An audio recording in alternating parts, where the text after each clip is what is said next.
You've been shot. How many times have you been shot? 9 times. 9 times. Why'd the guy shoot you 9 times? Was it drugs or something? It was paid to do it. Why were you targeted? It's karma.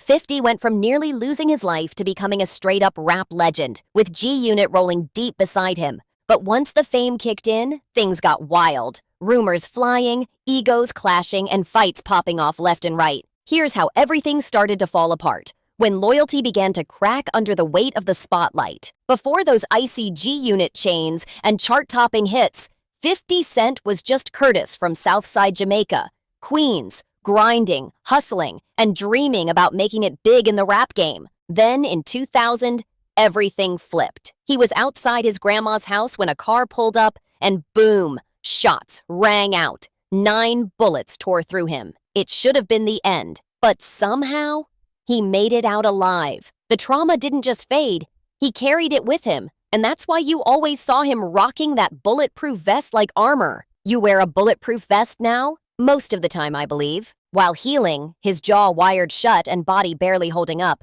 50 didn't back down. He went harder than ever, locking in on music like his life depended on it. His mixtapes were straight fire and the streets felt it. That hunger caught the right ears. Eminem got hold of one of his tapes and passed it to Dr. Dre. Next thing you know, 50 was signing a major deal. Then came In Da Club. And boom! The whole rap game exploded. Even Murder Inc. had to face it. They had a serious problem now. But 50 didn't step into the game solo. He came through with a squad. He built G-Unit from the ground up. There was Young Buck, the wild card from the South, always turning heads with that raw energy. Lloyd Banks brought the smooth flows and razor-sharp bars. Always calm, but deadly on the mic. And of course, Tony Yayo. These days, he's everyone's favorite. But back then, he was 50's day one from the block. Together, they weren't just a crew. They moved like a rap super team, straight up untouchable. But no matter how high 50 climbed, he never shook the memory of that night he got shot. In his mind, it wasn't some random drive-by. He had his suspicions, and he never let it go. That whole situation? It had a name, Daryl Homo Baum. 50 even dropped a hint in his legendary track Many Men. Many men wish death upon me, but that wasn't the full story. Word on the street was, Homo didn't move alone. Kenneth Supreme McGriff was the one people said funded the hit. And why? A track called Ghetto Quran. 50 had name-dropped Supreme and a bunch of other Queens street legends, airing out names that weren't supposed to be said out loud. Thing is, Supreme wasn't some small-time player. He was a heavyweight, a former drug kingpin with deep roots in New York's underworld. When 50 spoke his name, it sent shockwaves everywhere. Way before all the shooting accusations, there was already heat between 50 and Supreme. Turns out they'd crossed paths before. Supreme tried to sun 50, flexing like an OG. But 50? He wasn't the type to back down. He stood his ground and sent that same energy right back. And that move didn't sit right with Supreme at all. This was a man the whole block feared. But 50 wasn't having it. No fear in his heart.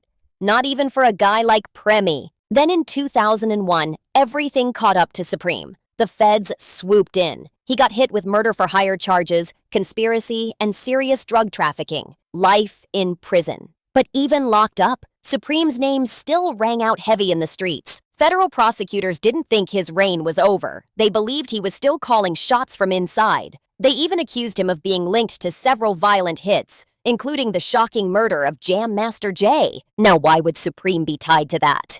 Here's where it gets wild. Jam Master Jay was mentoring 50 early in his career, so when 50 dropped Ghetto Quran, spilling names and stories from the streets, it wasn't just his own life that got complicated. It may have put others at risk too. Rumors swirled that JMJ's murder could have been connected to that track. If Supreme had anything to do with 50's mentor's death, that's something we may never know for sure. But what added even more tension? Supreme's close ties with Ja Rule. Before getting locked up, Supreme wasn't just tight with Irv Gotti.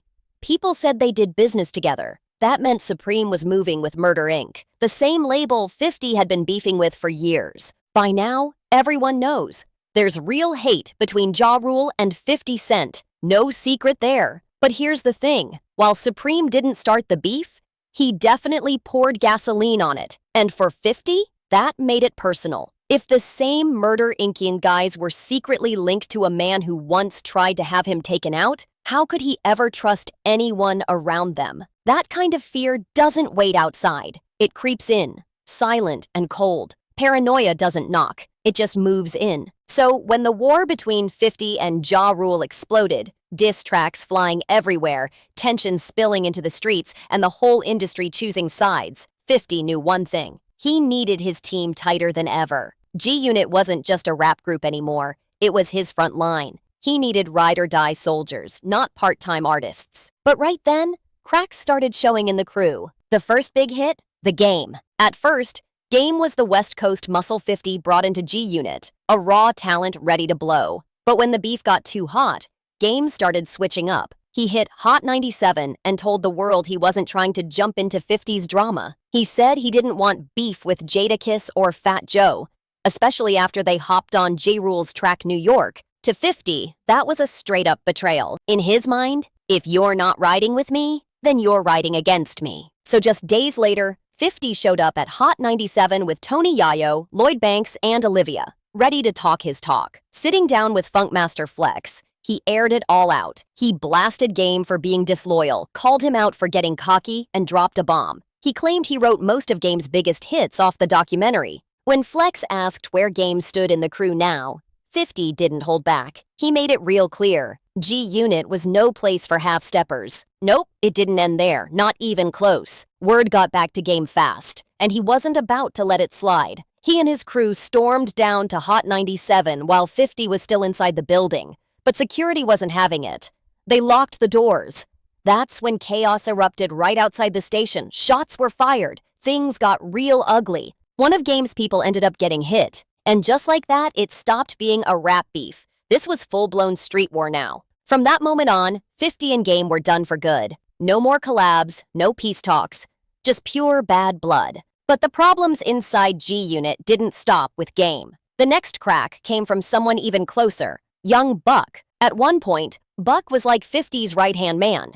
He brought that raw Southern energy, gritty, loud, and real. People loved him for it. But by early 2008, things were feeling off. The streets were noticing. Buck was barely showing up on mixtapes, and when Return of the Body Snatchers dropped in February, he was nowhere to be found. Fans were confused. The feds were watching. And Buck?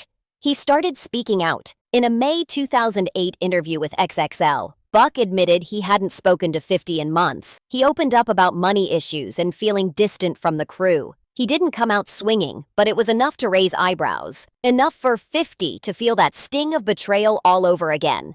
Another close member putting personal business out in public. And 50? He went straight to the mic to respond. On April 7th, 2008, he called into Hot 97's morning show. Calm, cold, and straight to the point. He fired Buck live on air. No back and forth, no sugarcoating. Just another G-Unit soldier cut loose for the world to hear. After 50 publicly dropped young Buck live on the radio, Buck didn't just take the L and walk away, he clapped back. First, he dropped a diss track aimed straight at 50.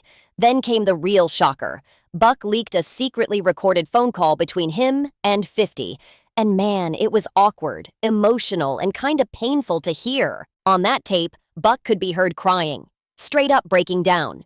He apologized over and over, admitted he messed up, and begged to be brought back into G-Unit. It was raw, no filter. You could hear the desperation, but Buck wasn't about to let that be the last word. Less than 24 hours later, he came out swinging again, this time with another diss track called Tape Conversation. In it, he tried to flip the script, throwing shots at 50 and trying to take control of the narrative. But honestly, the damage was already done. The trust, gone. Meanwhile, Lloyd Banks was watching all the madness unfold, but he moved different. Banks didn't do the back and forth. He wasn't out here with interviews or diss tracks. His style of loyalty? It was quiet. He stayed low-key, even back when 50 was throwing shots at everyone in the industry. But that calm vibe made things tricky. To 50, Banks was a mystery. He didn't know where to place him. It always felt like Banks was holding something back, like he had some deep resentment he never spoke on. And when the rest of the crew was falling apart, that silence didn't exactly scream loyalty. Yeah, Banks was still there, but was he really with him? 50 never seemed so sure. In the end, Young Buck and Lloyd Banks might have drifted away, but they still got love and respect for 50 and everything G-Unit stood for. They know what they built together was legendary. But when it comes to the game, that's a whole different situation. That relationship, completely broken. No coming back from that. Sure, G-Unit's done a few reunion shows here and there, and 50's kept things low-key about a full-on comeback. But let's be real. As of right now, the group ain't deep like they used to be. And for 50, trust ain't what it once was. Too many betrayals, too much drama. He can't let his guard down around the same folks he once called family. And honestly, can you really blame him? Now look, you know who else I can't blame? I can't blame you for hitting that like button, dropping a comment, sharing this with your crew, and subscribing if you haven't already. I'll catch you in the next one.